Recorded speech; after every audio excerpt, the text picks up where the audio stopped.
Del libro Mil formas de aumentar las ventas, del autor Charles B. Roth, capítulo 6. Formas con las que usted puede aprovechar la naturaleza humana. El aspecto humano de las ventas ha ganado en reconocimiento y popularidad durante los últimos años, no obstante que siempre debió haber tenido la importancia que ahora tiene como parte de las ventas.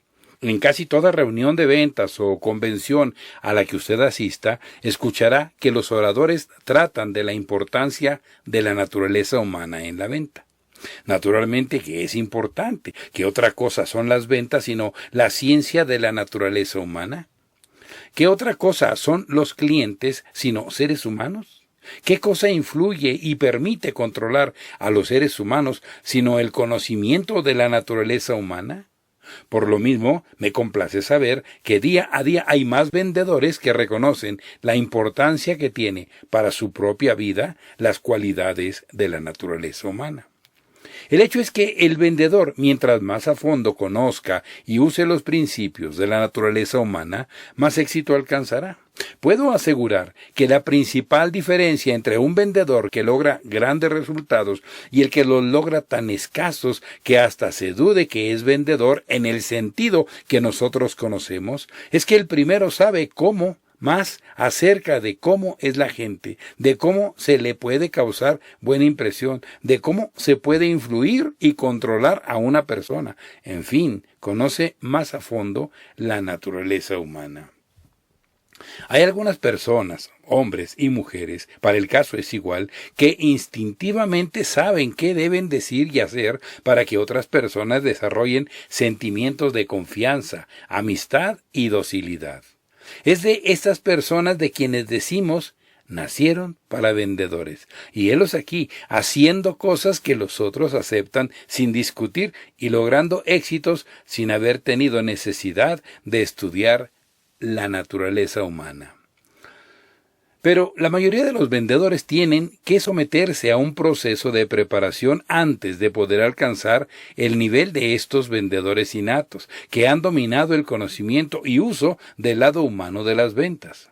El que no tiene ese don tiene que tomar ese increíble artefacto que es el ser humano, a lo que para el caso es igual, la mente humana, con sus numerosas ramificaciones, con su increíble arsenal de prejuicios y fallas de consistencia, con sus actos heroicos y con sus mezquindades, es en un esfuerzo de abstracción. Y entonces tratar de comprender qué motiva su conducta. Después tiene que experimentar, dándose con frecuencia en la espinilla durante el proceso, antes de que pueda sentirse que ha llegado a comprender el lado humano de su trabajo. El estudio del ser humano es fascinante, y una vez que el vendedor se lanza de todo corazón a la ardua empresa, es probable que jamás vuelva a encontrar ocupación más interesante, incluyendo pasatiempos, deportes y todo tipo de juegos. ¿Cómo puede aprenderse el arte de la naturaleza humana? No es difícil contestar. Los libros de texto son los mismos prospectos que pasan frente al vendedor cada día de trabajo. Los contactos ocasionales, los amigos y hasta los miembros de su familia pueden ser objeto de estudio. Uno de los vendedores más connotados de su generación me aseguró que él había principiado a practicar el arte de influir en otros con los miembros de su propia familia, y esto le permitió llegar a saber la forma de influir favorablemente aún en los clientes más difíciles, como consecuencia de la seguridad que había llegado a lograr en esta materia.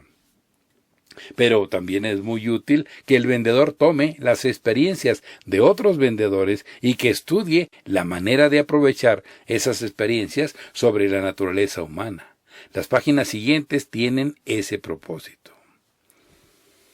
¿Cómo anda de energías?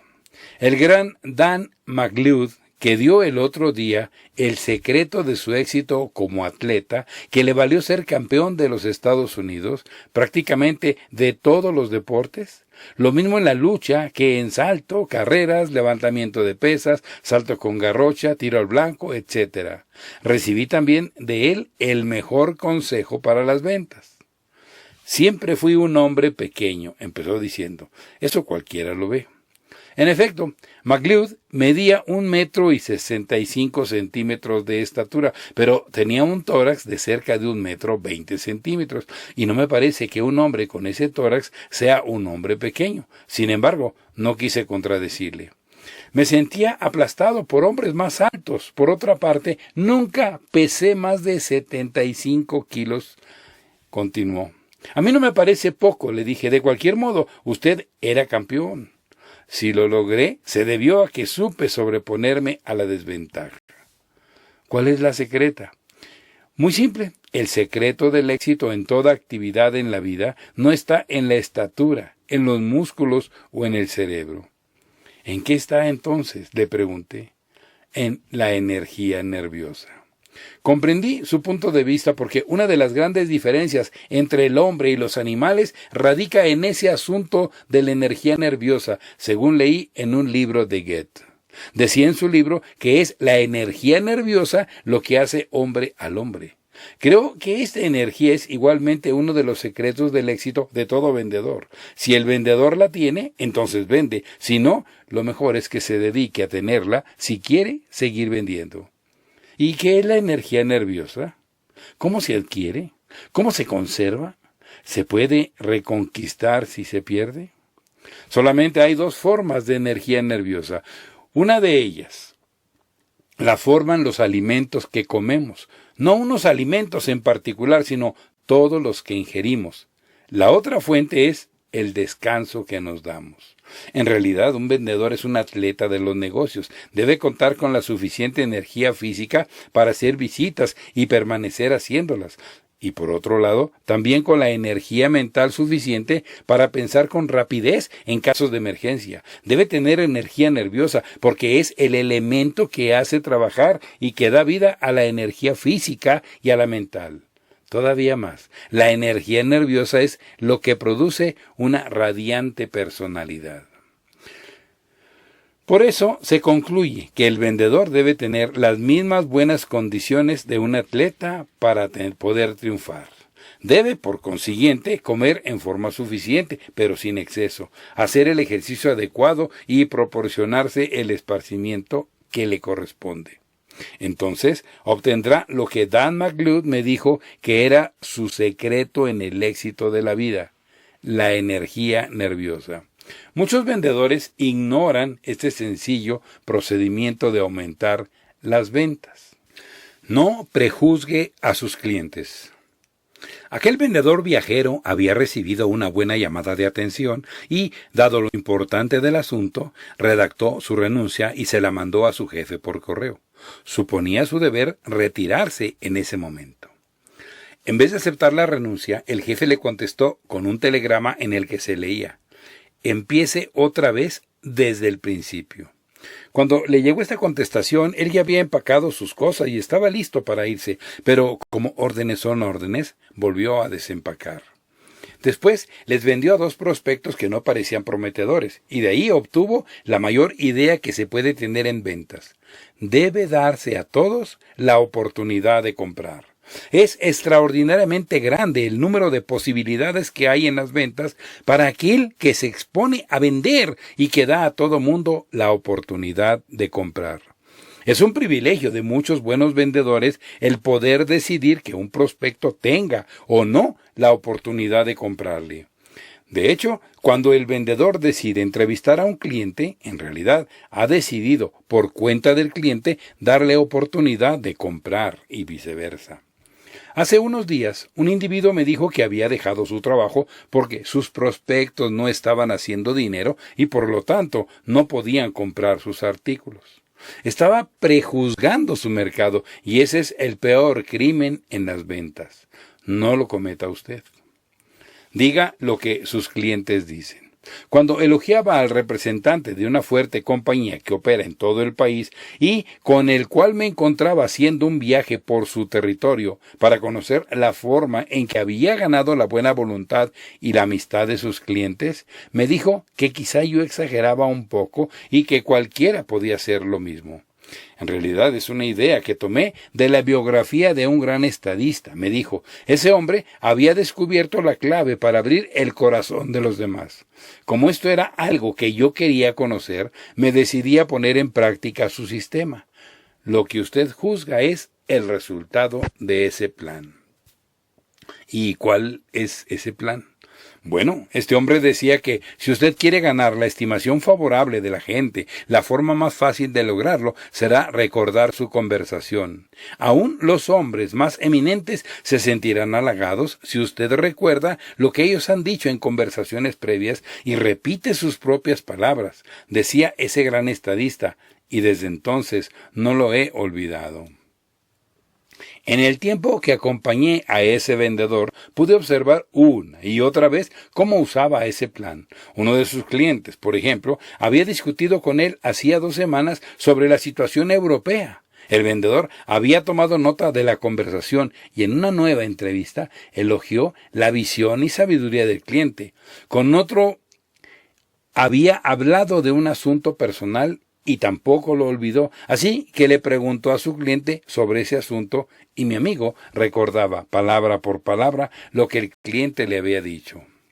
A donde quiera que llegaba era muy bien recibido y la gente que visita manifestaba en todos los casos su agrado de poder platicar con él otra vez, porque, como usted comprenderá, utilizaba en todos los casos su plan, que tenía por objeto darles más importancia a sus clientes. No se puede negar que todo ser humano responderá favorablemente a ese trato. He aquí el que me parece ser uno de los mayores secretos para vivir mejor y para hacer más negocios. Aprenda a elogiar. Uno de los libros más importantes en ventas escrito hasta ahora no contiene ni en su título ni en ninguna de sus páginas una sola palabra sobre ventas, pero cualquiera que lo lea con atención, no 1 y 2 veces, sino cada mes durante toda su vida, podrá convertirse en un mejor vendedor. El libro se llama Cartas a su hijo y es de Lord Chesterfield. Fue publicado hace unos 200 años para que sirviera de guía a un muchacho cuyo padre quería que fuera alguien en el mundo. Como ya he dicho, el libro no contiene ni siquiera menciona nada que sea de verdad. En realidad, solo contiene las reglas que este brillante autor y diplomático quiso enseñar a su hijo para que le sirviera de guía en toda situación y relación social, pero que pueden ser muy útiles para el vendedor que quiera dominar el lado humano de su profesión. Uno de los puntos en que más insiste Lord Chesterfield en muchas de sus cartas es la necesidad de utilizar el elogio para cumplimentar a otras personas. Un elogio sincero siempre es bueno. Ya descubrirás con facilidad que todo hombre demuestra su vanidad haciendo prevalecer su tema favorito en la conversación, porque todo hombre prefiere hablar de lo que tiene en la mente y decirlo con intención de impartir sus conocimientos y con ellos sobresalir. Cuida y ataca por ese lado y obtendrás resultados notables. La moraleja de este relato es que el vendedor debe aprender a escuchar más mientras el prospecto habla, tomando nota de las cosas de que más habla y después, cuando le toque su turno, conducir su plática hacia los temas que interesan a su cliente. Elogie con sinceridad las ideas o puntos de vista. En esto consiste la estrategia de usar el elogio con efectividad para lograr más ventas. ¿Qué es lo que la gente quiere en realidad? Cuando una persona habla de las ventas, empieza enumerando los motivos que inducen a la gente a comprar. Algunos dan una lista larga, otros corta, pero todos hablan de esos motivos. Recientemente, un eminente psicólogo se dedicó a revisar listas de esa clase elaboradas por otras personas y además incluyó la suya propia. Las listas tenían 7 puntos fundamentales. Número 1. El cliente quiere salud. Este es el punto más importante y por eso la gente compra levadura de cerveza, vitaminas y medicinas de todas clases. Número 2. El cliente quiere bienestar. Este es un factor dominante que hace que la gente busque eliminar la incomodidad a cambio de estar a gusto y de disfrutar de otras cosas placenteras. Puede asegurarse que esta es la fuerza que mueve a los hombres de negocios. Número 3. Los clientes quieren ser admirados. Recuerde bien este punto porque es muy importante en su actividad diaria de ventas. También se designa este punto con una palabra: vanidad. Número 4. Los clientes quieren satisfacer sus apetitos. No menos importante es este punto. El apetito puede ser de comer, de tomar, de estar acompañado o de amor. Número 5. Los clientes quieren diversión. Por esto va la gente al cine, juega golf, pasea a caballo o lee libros. Todo porque buscan entretenimiento. 6. Los clientes quieren seguridad. Si su posición les ofrece seguridad, todavía la quieren mayor y más fundamentada. Número 7. Los clientes quieren mejorar. Este es el último de los 7 mágicos puntos psicológicos. El señor E. Haldeman Julius, quien vendió 200 millones de ejemplares de sus libritos azules sobre cómo mejorar, informa que el deseo de superarse es uno de los motivos de más fuerza. ¿Qué tan buena es esta lista para un vendedor? A mí me parece muy buena. Todo lo que tiene que hacer el vendedor es tratar de encauzar cada palabra de su charla para que logre convertirla en un impulso o motivo de los expresados en esta lista. No puede fallar. No haga enojar a sus clientes. Historiadores, técnicos en economía política, biógrafos y políticos coinciden en designar a Woodrow Wilson, expresidente de los Estados Unidos, la gran falla de la historia de Norteamérica. Wilson contaba con todos los atributos para poseer la grandeza suprema, pero en lo que todos concuerdan con pesar es que Wilson hacía enojar a los hombres pequeños, no a los pequeños en estatura, sino en personalidad e ideales. Usted sabe que entre sus clientes hay muchos hombres pequeños. Lloyd George dijo en cierta ocasión de Wilson: tiene la mente más brillante del siglo, pero padece el hábito imperdonable de causar enojo a los hombres pequeños, y los hombres pequeños nunca perdonan. Esto es muy cierto porque se necesita ser un verdadero gran hombre para pasar por alto esas actitudes como pequeñeces sin importancia, y hombres así son raros de encontrar. Por tanto, si yo fuera usted, me haría el ánimo de aceptar que en cada entrevista iría a tratar con gente común y corriente y no con superhombres, y que no siéndolo, no me perdonarían que los hiciera enojar. Es tan cierto todo esto que para perder un pedido solo basta con que el vendedor cometa una pequeña falta de cortesía o de atención mientras el cliente le está hablando. Asegúrese y no moleste a nadie, no lo insulte ni lo haga enojar, no ridiculice a nadie, ni bromee a costa suya, no le haga saber cuán infantiles son sus ideas. Recuerde que si hace usted eso a un hombre pequeño, nunca se lo perdonará. Y si el tiempo viene en el que él puede hacerle un favor a usted, no se lo hará, sino que considerará que es su oportunidad de vengarse. Hablemos de usted. Este es un viejo relato que tal vez usted recuerde, pero de no ser así, se lo presento otra vez. Se trataba de una chica de Hollywood que platicaba con un amigo de su tema favorito, de ella misma. Presintió que tal vez fuera bueno hablar de él y por ello cambió de súbito su charla de autoadmiración y dijo: ahora hablemos de ti. ¿Qué piensas de mi nueva película? Desgraciadamente son muchos los vendedores que actúan como esa actriz. Usan con mayor frecuencia los pronombres yo y nosotros en lugar de utilizar los pronombres tú y usted, y en esa forma desarrollan sus entrevistas de ventas. Los vendedores que conocen su profesión están seguros de que hay una cosa que tiene indiscutible interés para sus prospectos, y es lo que los clientes puedan decir de ellos mismos. Si el vendedor es cortés, le escuchará mientras habla el cliente, autoelogiándose o ensalzando a su compañía, el número de unidades que produjo el año pasado, el servicio que prestaron, pero todo el tiempo hablará sobre sus asuntos y sus problemas. ¿Por qué no hablar entonces en forma exclusiva de esos asuntos, aceptando que eso es realmente de lo que le interesa hablar? Recientemente, en la región oeste del país, murió un hombre que era querido por varios cientos de sus clientes. Había escogido la botánica como pasatiempo por años, por lo cual había ganado honores y grados académicos. Pero no fue sino hasta después de su muerte cuando sus clientes conocieron esa faceta de su vida. Había pasado su vida tan ocupado en hablar de asuntos ajenos que nunca tuvo tiempo para hablar de los suyos propios. O tal vez convenga decirlo de otro modo, era demasiado inteligente para hablar de él mismo cuando sus clientes querían hablar de sus propias cosas.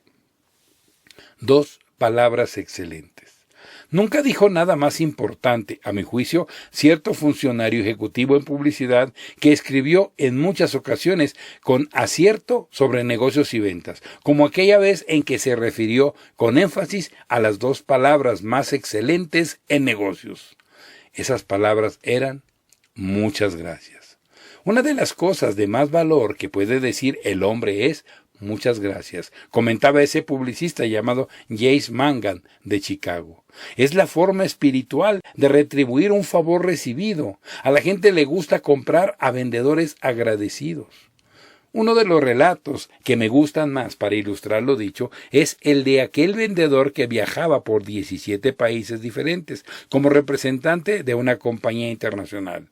Lo primero que hizo al tomar ese trabajo fue aprender a decir muchas gracias en 17 idiomas diferentes.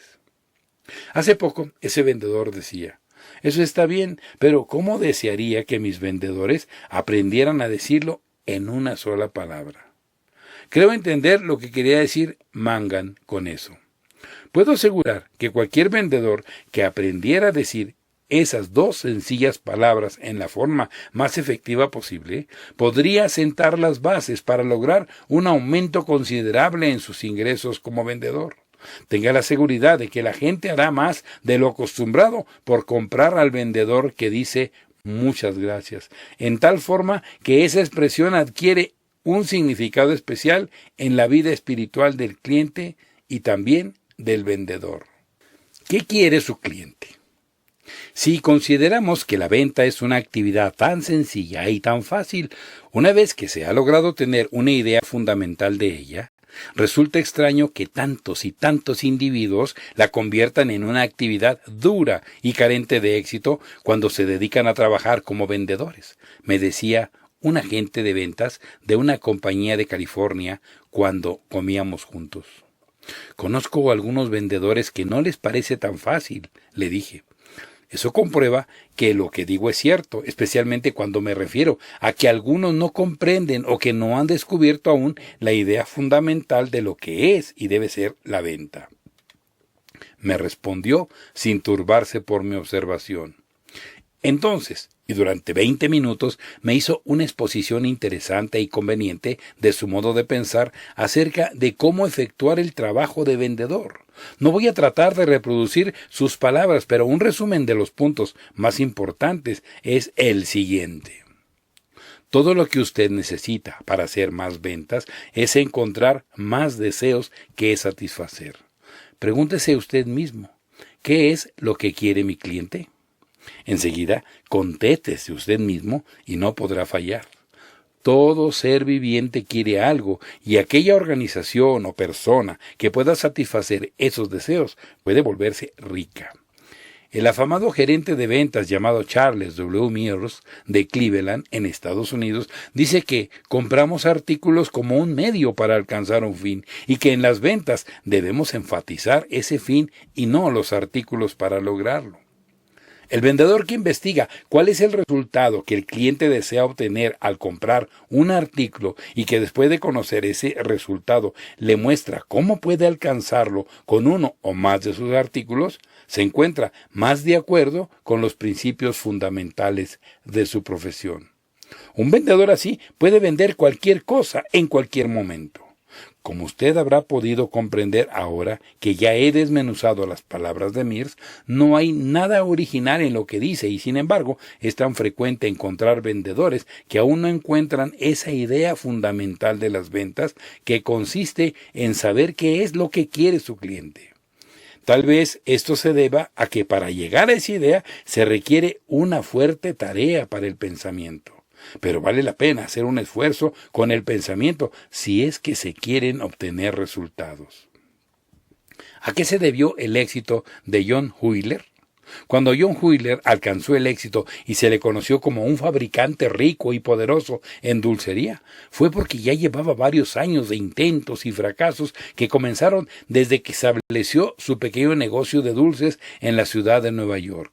En realidad, se debió a un incidente oportuno que Wheeler siguiera en ese negocio y que lograra triunfar. He aquí cómo cuenta Wheeler lo que sucedió. Había otra tienda de dulces cercana a la mía en la parte baja de Broadway, y mi competidor contaba con la mayoría de los clientes. Me hallaba convencido de que debía yo cerrar y aceptar todo como un fracaso. Una noche de un domingo en que nevaba, entró a la tienda un hombre voluminoso y me preguntó si yo vendía caramelo puro. Le dije que sí, y me compró 1,5 kilos. Entonces me preguntó, a propósito, ¿qué clase de dulces hace el hombre que tiene su tienda cerca de aquí, en esta misma calle? Hace dulces de muy buena calidad, le contesté. Lo sé porque he comprado algunas veces ahí con la intención de igualarle. El desconocido se fue sin hacer comentarios. A la semana siguiente mis ventas aumentaron considerablemente. Un día de esa misma semana volvió ese cliente y otros clientes nuevos. Yo no podía comprender la causa del aumento de mis clientes hasta un año después de aquel día en que entrara ese corpulento señor, quien se había convertido en un asiduo cliente semanal, y me aventuré a pensar en qué me había traído él la buena suerte. La cosa se aclaró cuando supe que había sido cliente de mi competidor. En cierta ocasión le había preguntado sobre la calidad de mis dulces y mi competidor le había dicho: ese les pone veneno a sus dulces, no se le ocurra comprarle. Eso despertó la curiosidad en él, un hombre muy importante, quien después de comprarme la primera vez lo siguió haciendo hasta ahora, pero no solamente él, sino que me mandó a sus amigos, que eran numerosos. Este relato parece querer demostrar cuán mejor es decir una palabra favorable sobre el competidor que tratar de eliminarlo, porque además de innecesario, es perjudicial intentarlo. ¿Cuál es la verdadera razón?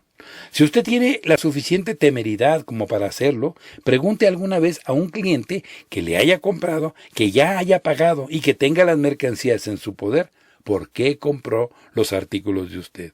Lo más probable es que le sorprenda la contestación, o tal vez no. Si el comprador tiene razones especiales para no decirle la verdad, puede que el cliente diga porque necesita los artículos, o bien le dará razones obvias o muy historiadas. Pero detrás de esas respuestas existe una verdadera razón, y todo aquel que quiera progresar en ventas y dominar su profesión debe emplear diariamente algún tiempo en pensar cuáles son las verdaderas razones por las que el cliente compra. Donald Laird, escritor autorizado en estas cosas, se ocupa inteligentemente de este asunto en uno de sus libros. Dice que en ventas es fundamental que el vendedor capte con prontitud la verdadera razón oculta, que es la verdadera fuerza que hace decir sí al cliente. El doctor Laird toma como ejemplo a una ama de casa que está comprando una aspiradora eléctrica. La razón que ella dará para comprar el aparato es que con él tendrá más limpia su casa. Detrás de esta razón aparente existe otra, la verdadera razón para comprar la aspiradora. La señora compra ese aparato para hacer más deprisa su trabajo y disponer de más tiempo para sus amigas. También menciona el caso de un individuo que adquiere un aparato para remar. Él mismo se encargó de convencerse de que lo necesitaba para hacer ejercicios que lo mantuvieran en buena forma y en buenas condiciones físicas.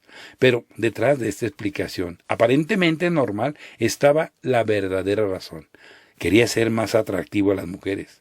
Usted no debe dejar de buscar la verdadera razón que impulsa a un cliente a comprar. Entonces comprobará que este es uno de los estudios más interesantes que se pueden hacer y que ciertamente sirve para aumentar las ventas. Levante el ánimo a sus clientes. Muchos vendedores que no han oído hablar del Dr. Adler, ni de la palabra adecuación, y que no saben su significado, emplean los principios de este concepto del famoso psicólogo. El Dr. Adler, que era un notable psicólogo y quien se podía permitir la libertad de usar palabras como esa, la definió en la siguiente forma. Todo acto voluntario comienza con una sensación de adecuación, cuya consecuencia es un impulso hacia el logro de una sensación de satisfacción y de estabilidad en forma total. Esto todavía para muchos no quiere decir nada, hasta que no se traduzca al lenguaje común y corriente, y que es más o menos así. Cada día de nuestra existencia necesitamos levantarnos el ánimo porque es natural a todo ser humano el sentirse inferior. La forma en que este conocimiento básico puede utilizarse en las ventas es igualmente sencilla. Cuando usted hable con una persona, levántele el ánimo, no la deje de caer, elógiela y no la critique, concédale autoridad a su conocimiento y habilidad, muéstrele qué tan importante es para usted, levántele el ánimo una y otra vez. Esto no quiere decir que pase usted del límite de la discreción o que se inicie en una práctica viciosa por la que los vendedores designan con el nombre de aduladores a quienes la practican. Esto no es bueno en los negocios y no es sincero, pero usted puede ser sincero y al mismo tiempo seguir los principios de Adler de levantar el ánimo de la persona a la que dirige la palabra. Trate de saber algo acerca de su cliente antes de hablar con él. Dígale cumplidos, pero bien dichos. Su cliente responderá con pedidos a su acción de levantarle el ánimo. Vendiendo al estilo Shakespeare. Así como puedo afirmar que William Shakespeare es citado y reconocido como literato de extraordinario valor por todo el mundo, puedo afirmar que en cierta ocasión lo oí citar como inspiración para un vendedor. Fue en un viaje a Indianápolis, a bordo de un autobús, que ese vendedor, sabiendo mi interés por todo lo relacionado a ventas, voluntariamente me citó a Shakespeare, de quien decía que era responsable de su ingreso de $15,000 anuales. Asuma una virtud si no la tiene, repitió, y luego agregó, esta es una cita que vale para cualquier vendedor. No le comprendo, le dije. Posteriormente, cuando le explicó, pude entenderle. Me aclaró que él llegaba con el cliente presumiendo que éste ya conocía lo que le estaba vendiendo, lo cual le agradaba al prospecto. Cuando le presentaba su línea de productos, no corría el riesgo de apoyarla o de desprestigiarla con su charla. El vendedor me dijo también que él hacía énfasis en frases como esta.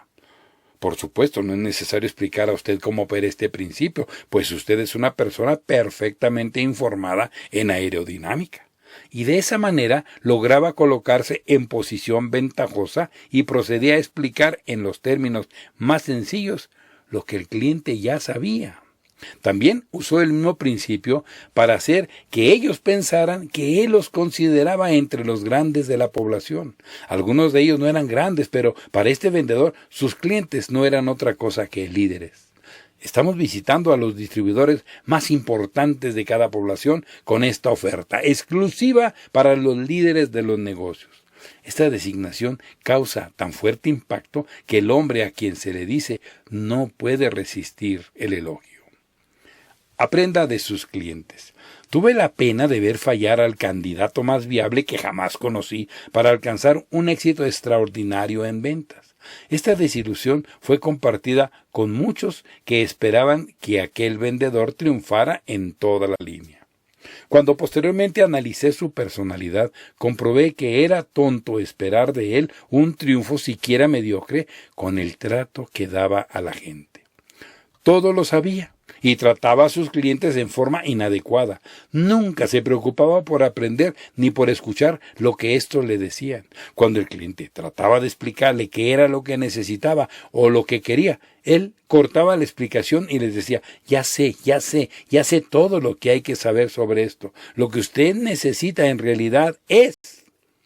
Muy diferente actitud la de otro vendedor de pelo entrecano y ojos vivarachos, quien durante varios años se había colocado a la cabeza de sus compañeros en su compañía.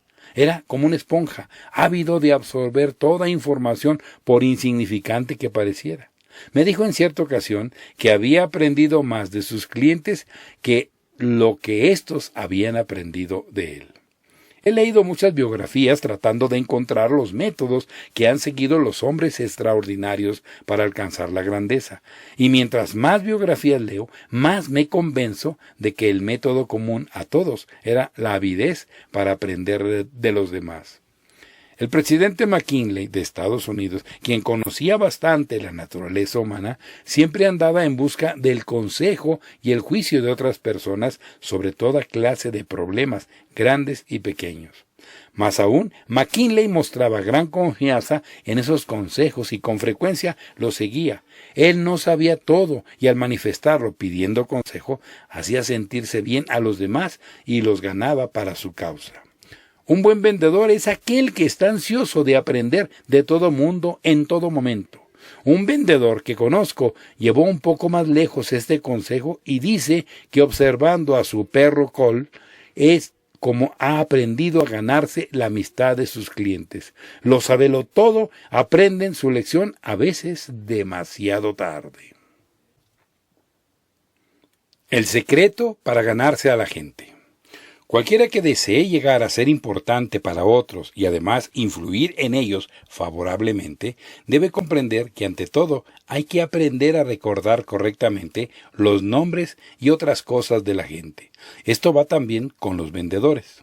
Es increíble el número de hombres y mujeres tan capaces en muchas cosas y que sin embargo ignoran este sencillo arte.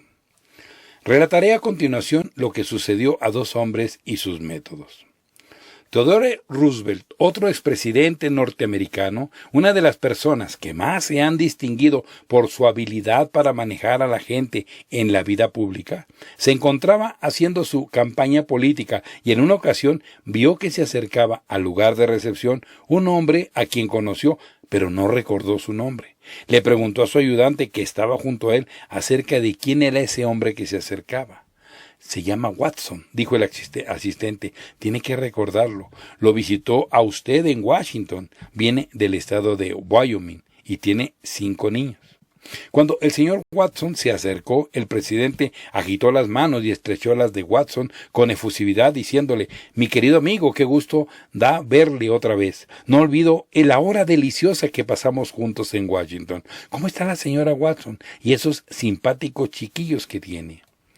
El señor Watson, con todo su poder e influencia, se convirtió en uno de los más firmes soportes de la candidatura de Roosevelt. A William Howard Taft, también candidato a la presidencia, en su campaña política le sucedió lo mismo. Una persona, de quien no recordaba su nombre, se le acercó. El ayudante le dio el nombre y le dijo que era conveniente recibirlo recordándole bien. Cuando el hombre llegó frente al candidato, Taft le dijo: me dicen que debo recordarle, pero le juro que por más esfuerzo mental que hago, no logro recordarle bien. Entonces, ese antiguo admirador de Taft se convirtió con todo su poder en su enemigo debido a su omisión. He aquí el consejo para usted.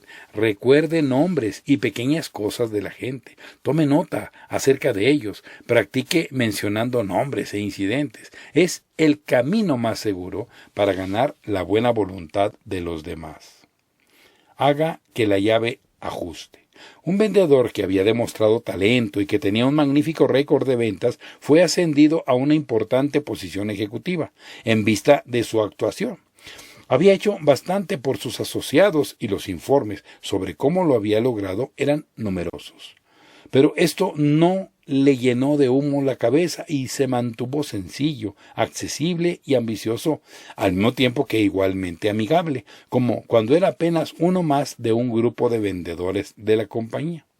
Una vez que hubo pasado la alaraca y cuando ya nos encontrábamos solos, le dije: me gustaría saber cuál es su fórmula secreta para triunfar en las ventas. Siento tener que desilusionarlo, mi buen amigo, pero no existe tal fórmula. No puede ser. Siempre existen ciertos destellos de sabiduría en aquellos que logran sobresalir de los demás, sobre todo cuando intentan ser algo grande. Así que por lo menos usted tiene que pensar en eso y deducir una fórmula para mí. No puedo darle una fórmula, pero sí puedo hacer unas observaciones si usted gusta. ¿Cómo no? Viniendo de usted tendrán la misma validez que una fórmula secreta. Pues quizás usted haya oído hablar bastante de la llave que abre el corazón o el libro íntimo de los prospectos, ¿no es verdad? Por supuesto. Pues yo no creo que encontrar la llave sea bastante. Yo creo que es necesario hacer que sirva. Por ejemplo, es muy fácil encontrar la llave de los deseos de cualquier persona. La llave es la ganancia. El cliente comprará casi todo solo porque piensa que eso le dejará una ganancia. Pero pensar exclusivamente en términos de ganancia no es suficiente. Es necesario que la llave ajuste. Ya veo. Las entrevistas más productivas que he efectuado son aquellas que han estado precedidas de una minuciosa observación. Con los años he adquirido la facultad de comprender a tal grado las situaciones que antes de estrechar la mano de un posible cliente ya sé el monto de su equipo y su personal. Por el hecho de haberme enfrentado a situaciones similares con anterioridad, conozco algunos de los problemas y puedo suponer cifras que apoyan mis argumentos de que mis productos pueden eliminar dichos problemas, dijo ese experto de las ventas y añadió enseguida: puedo afirmar que por la observación se puede lograr que la llave ajuste en diferentes combinaciones, las cuales requieren de un vendedor que tenga conocimientos específicos en los negocios de distintos clientes. ¿Qué tanto ha crecido? Uno de mis amigos, un muchacho sumamente inteligente y emprendedor que se había propuesto dirigir y sacar adelante un negocio y que elevó a extraordinarias alturas de éxito, me reveló hace unos días las razones de su triunfo. Mientras almorzábamos, me contó que los funcionarios ejecutivos de la firma y él se habían propuesto una prueba de crecimiento cada año. No es una prueba complicada ni extraordinaria, es solo una prueba de sentido común que me parece que todo vendedor debería conocer y tratar de seguir. Consiste en releer las cartas escritas hacia 1 o 2 años y saber si se ha caído en el vicio de repetirse a sí mismo o de escribir con estilo cansado y con frases y palabras huecas. Todo mundo, a menos que tenga extraordinario cuidado, desarrolla hábitos de flojera mental cuando habla o escribe, y eso detiene el crecimiento mental. Solamente cuando hacemos uso de la comparación es que nos damos cuenta de si somos los mismos o si hemos cambiado, ya sea creciendo o estancándose. He aquí un buen plan para todo aquel que vende. Compare su charla de ventas. Para poder hacerlo, es necesario tener como base lo que decía a sus clientes hace 1 o 2 años, formándose una imagen de usted mismo y tratando de saber qué pensarían los demás de su persona en aquel entonces. ¿Era usted interesante? ¿Es más interesante ahora? De cualquier forma, debería serlo más ahora. Usted debió haber crecido mentalmente en el último año. Un buen vendedor, desgraciadamente, cae pronto en una rutina y permanece en ella hasta que muere. Pero todo hombre o mujer inteligente detesta la rutina. Si después de someterse a esa prueba comparativa usted se siente insatisfecho y si por otra parte se empeña usted en mejorar todo el tiempo, usted se saldrá de la rutina. No trate de engañar a sus clientes. Una mujer común y corriente me decía que, en su opinión, el peor crimen que puede cometer un vendedor con un cliente es el de la insinceridad.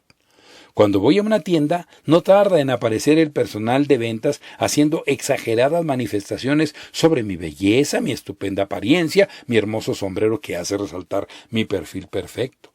Todo eso es palabrería hueca. Lo sé.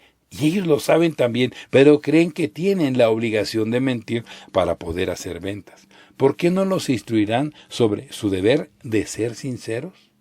No sabría contestar, pero al menos ya lo sé y lo que esta joven mujer me dijo tiene mucha importancia. Si usted dice algo a un cliente y él sabe que no es cierto, la adulación resulta insincera. Todos nos resentimos de la adulación cuando ésta es falsa. Si usted destaca una cualidad del cliente que en realidad exista, entonces es un halago. Y a todos nos gustan ser halagados.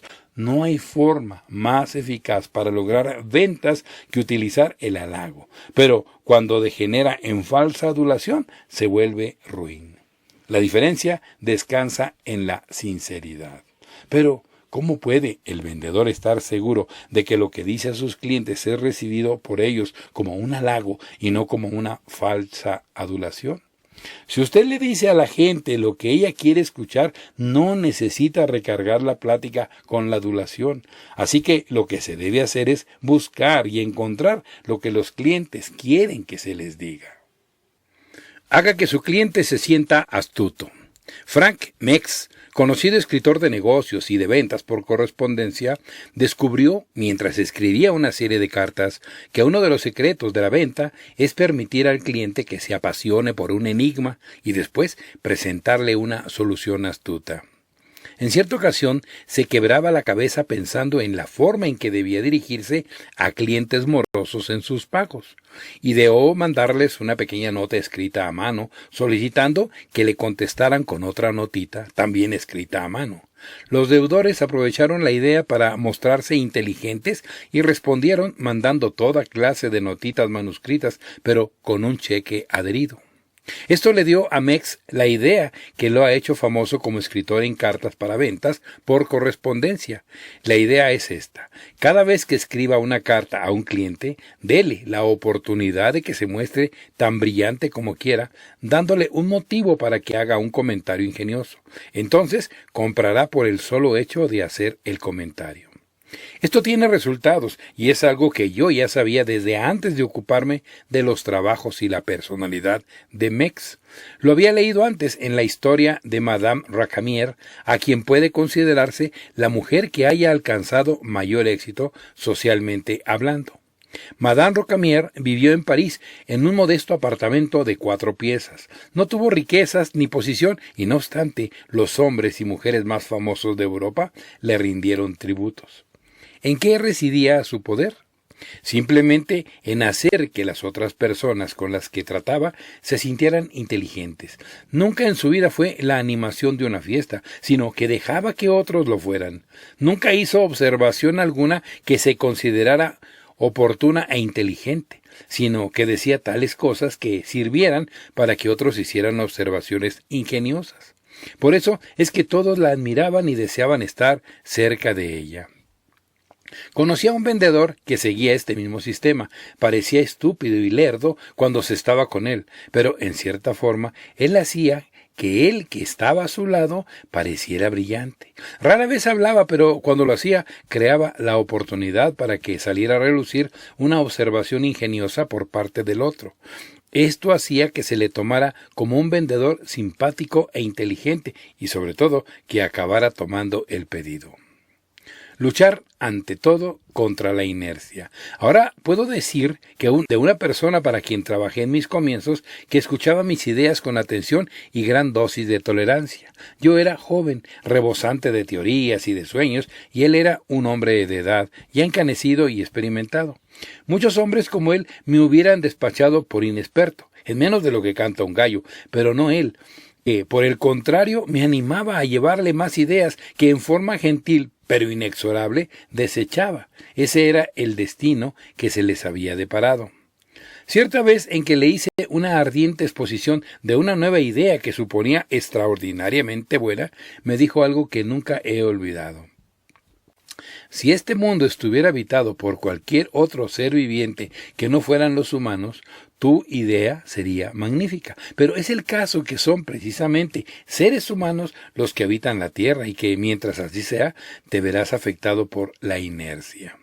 No lo había pensado y ese era el problema. Cuando pensé en el asunto, comprendí que él tenía razón, pero tuvieron que pasar varios años y la muerte de mi jefe para que estas palabras adquirieran su verdadero valor. Si quiere usted triunfar en el mundo, tiene que enfrentarse y derrotar la inercia humana. Me encontraba leyendo la vida de Sir Henry Bessemer, inventor del procedimiento para fabricar acero, sistema que se conoce aún por su nombre. Además de inventor y científico, Sir Henry Bessemer era un maestro de las ventas. Era necesario que así fuera para que sus ideas, al quedar escritas, no perdieran la fuerza que las originó. He propuesto cosas de las que he estado plenamente convencido que serían de utilidad, decía a un asociado. Ninguna de mis ideas ha tenido que ser sometida a prueba. La dificultad ha estribado siempre en encontrar al primer hombre que esté dispuesto a cambiar de sistemas. Luego me hizo una relación de las 120 patentes de otros tantos productos útiles. Tuvo que vender, diríase mejor, personalmente cada uno de esos productos, o de otro modo no se hubiesen vendido. Cuando sacó los rieles de acero, se usaban rieles de bajo contenido de hierro, que eran poco satisfactorios. Fue difícil encontrar quien quisiera escuchar su charla de un producto innovador. Nadie le concedía ni un solo minuto. Fue necesario que Sir Henry colocara un tramo de riel de acero de un lado de la vía y un tramo de hierro usado hasta entonces del otro, a guisa de prueba. El riel de acero todavía estaba en uso cuando ya se habían desechado 23 rieles de hierro. Hasta después de esta demostración palpable fue que empezó a vender, pero antes tuvo que vencer la inercia. Otro ejemplo de la perseverancia de ese gran inventor es que necesitó 12 años para convencer al gobierno inglés de usar uno de sus inventos. Siempre hay que tomar en cuenta la inercia, dijo una vez a un amigo suyo. Aquel que, vendiendo, se enfrente con mayor frecuencia a la inercia, más podrá superarla. ¿En qué reside el interés? Tengo un joven amigo de nombre Bill Stubbs que, para su edad, resulta ser uno de los más ambiciosos que he conocido y quien en forma verdaderamente accidental dio con una idea que le produjo el último año el doble de ingresos que en el año anterior. Tengo interés en exponerla a usted porque, siendo una idea de fácil aplicación, creo que usted puede utilizarla. Una vez, mientras vendía ciertos artículos de uso doméstico, Bill se dio cuenta de que no lograba interesar a sus clientes en lo que les decía y, como consecuencia, comprendió que la entrevista era sumamente abstracta. Tenía que personalizarla y se propuso encontrar la forma de lograrlo. Tomaría una fotografía del prospecto, que debía ser el hombre de la casa, que le sirviera para el acercamiento.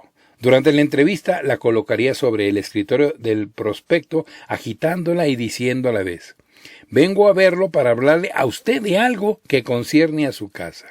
El prospecto automáticamente prestaría toda su atención, pues, como usted comprenderá, era incapaz de resistir el interés en sí mismo al ver su fotografía. De la misma manera, usted puede usar del interés personal que pueda despertar en los prospectos para aumentar sus ventas. Un renombrado escritor de asuntos de negocios ha dado varios ejemplos similares de lo que puede hacerse si se despierta el interés personal en los prospectos y en la gente que nos rodea, hablando de la vida en general. Se han efectuado encuestas sobre qué es lo que interesa más a la gente y se ha obtenido como resultado que nada hay tan interesante para todo hombre o mujer que su propia fotografía, más aún que su nombre. A 500 mujeres universitarias se les dio una pluma para que escribieran lo que quisieran. 460 escribieron su nombre. Se les mostró un mapa del país y 447 buscaron su pueblo o ciudad natal. Pero haga usted esta prueba. Muestre a un hombre una fotografía de un grupo en el que él se encuentre y pasará rápidamente la vista sobre todos hasta encontrar su efigie. El propio interés vende. Encuentre la clave. Cuando Marvin consiguió para su compañía el contrato de un hombre de negocios al que se consideraba el más importante de la ciudad, con fama de impenetrable y difícil, y de quien se decía que era un viejo millonario que siempre ponía de patitas en la calle a los vendedores, su jefe decidió darle una comida en testimonio de su hazaña. Yo asistí a esa comida, era un banquete de gala y el jefe no había puesto reparo en los gastos porque las ganancias montarían a muchos miles de dólares. George Marvin es vendedor de seguros y lo que refiero respecto a la forma en que había logrado el contrato puede aplicarse al trabajo de usted y es por eso que lo relato.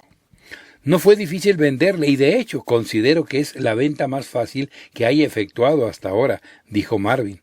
El cliente estaba por echarme a la calle cuando encontré la clave, como pasa en todas las ventas. El asunto está en encontrar la clave correcta. Como ustedes saben, Mr. Handy fue un jugador en su juventud y aún hoy conserva esos instintos. Hizo su dinero a base de especulaciones, aprovechando oportunidades. Por eso le gustan las oportunidades, y eso me hizo pensar que debería hacerle mi proposición sobre bases de juego. Por eso les peté las siguientes palabras. Señor Handy, mi compañía y yo queremos apostar a que usted no vive para el año próximo. ¿Qué? ¿Qué es lo que está usted diciendo?, me preguntó el viejo millonario. Sonreí antes de repetir mi oferta. Se levantó de su asiento y me ordenó que me quedara. Fue su instinto de jugador el que lo impulsó y no pudo resistirlo. A los 10 minutos ya tenía el contrato firmado. Encuentre la clave correcta y podrá hacer negocio con cualquiera, al igual que lo obtuvo este vendedor. La gente compra a quien le simpatiza. Un cliente amargado a quien yo vendía acostumbraba a decirme que no existe nada en el tal negocio de las ventas. Entiéndame, no es que quiera ofenderle, pero aquí entre nos creo que todo eso de las ventas es pura basura. ¿No cree usted lo mismo?, me decía siempre como prólogo. Claro que yo nunca admití tal cosa, pues yo sé bien que no es así. No obstante, cada vez que lo visitaba me hacía la misma pregunta. Esto duró varios meses y creo que hasta gozábamos ambos con este punto contradictorio. ¿Qué es lo que importa en el comercio de artículos si no es la venta?, era mi pregunta. La gente, contestaba. Y por supuesto que tenía razón, porque la clave de mayor éxito en ventas está en la gente. En una profunda comprensión de las personas, en lo que harán, en lo que les agrada y en lo que les molesta. En otras palabras, el lado humano de la venta es la parte importante. Todos hemos tenido la experiencia de haber hecho una compra a un vendedor que no era muy convincente o de haber comprado artículos que no satisfacían suficientemente nuestras necesidades, sino por la única y sencilla razón de que nos simpatizaba el vendedor.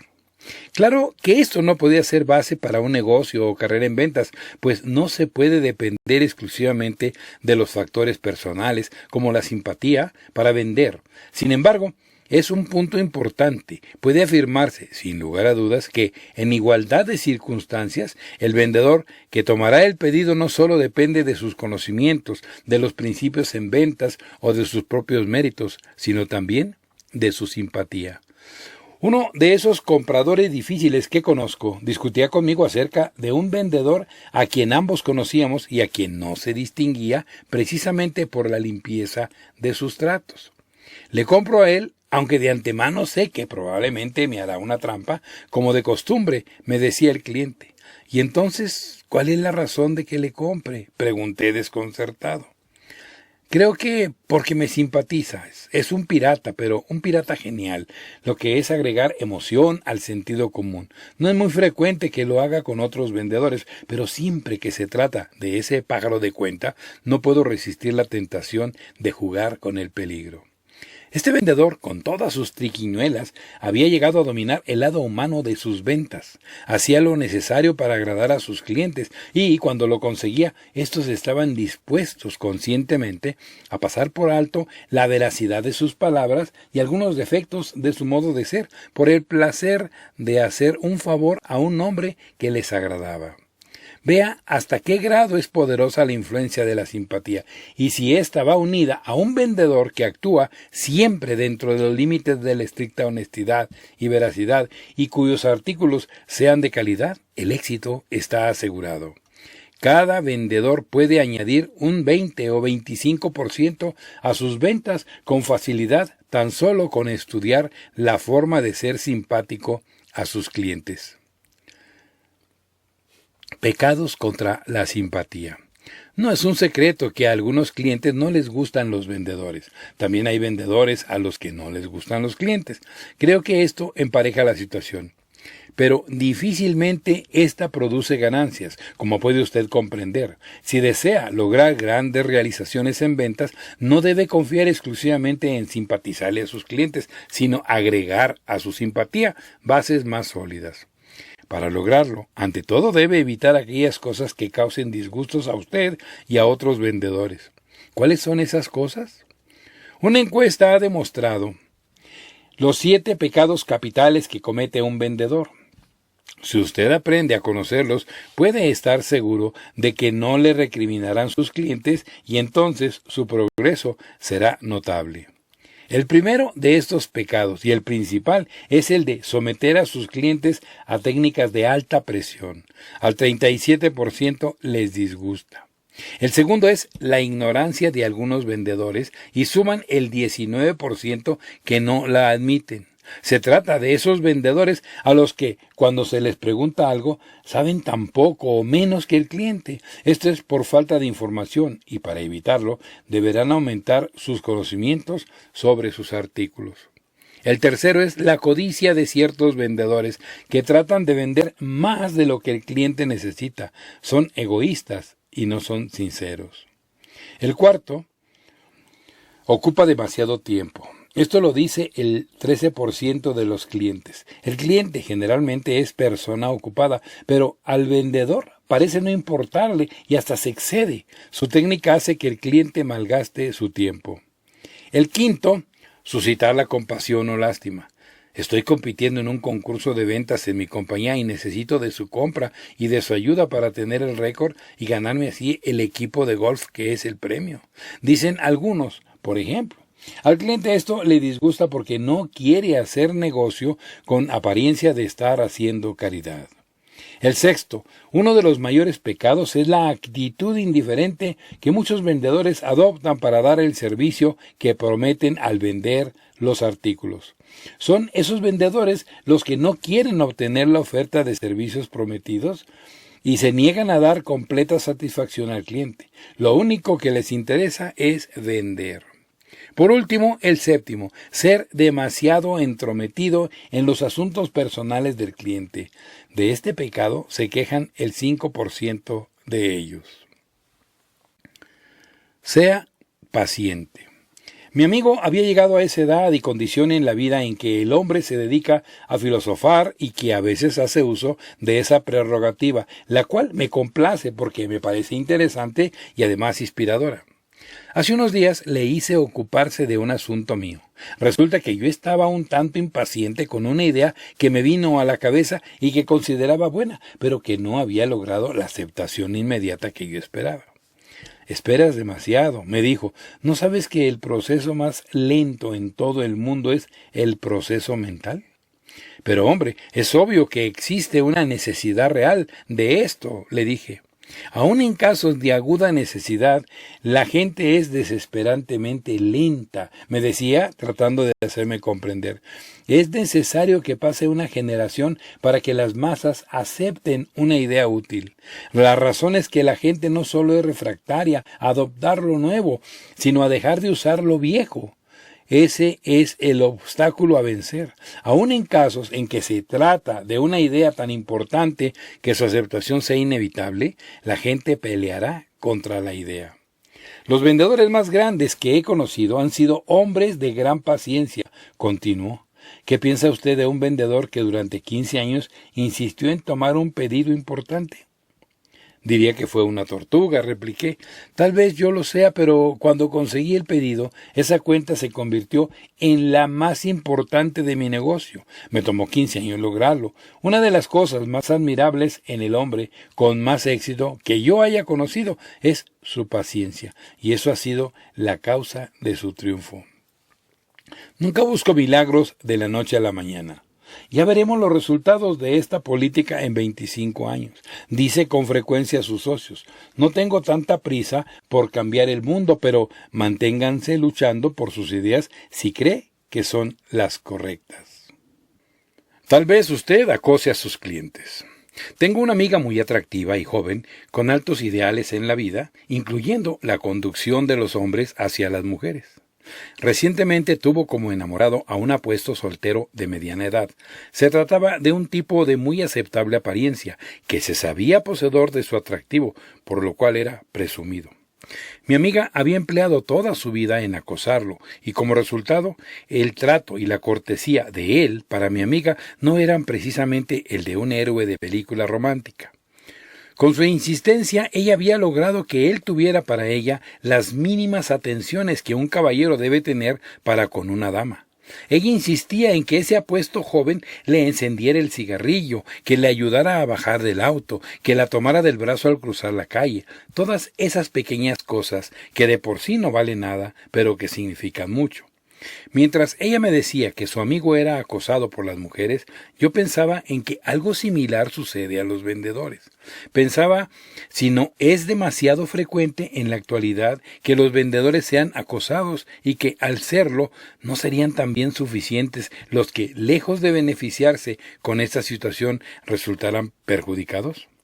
Por ejemplo, hace mucho tiempo que no se presenta ante mí un vendedor que se haya ocupado de hacerme un favor o encargarse de hacer algo para mí, fuera de lo que corresponde exclusivamente al negocio. También hace tiempo que un vendedor no me da una idea de cómo puedo mejorar mi negocio. Ya no me acuerdo cuándo recibí por última vez a un vendedor que se mostrara extraordinariamente cortés.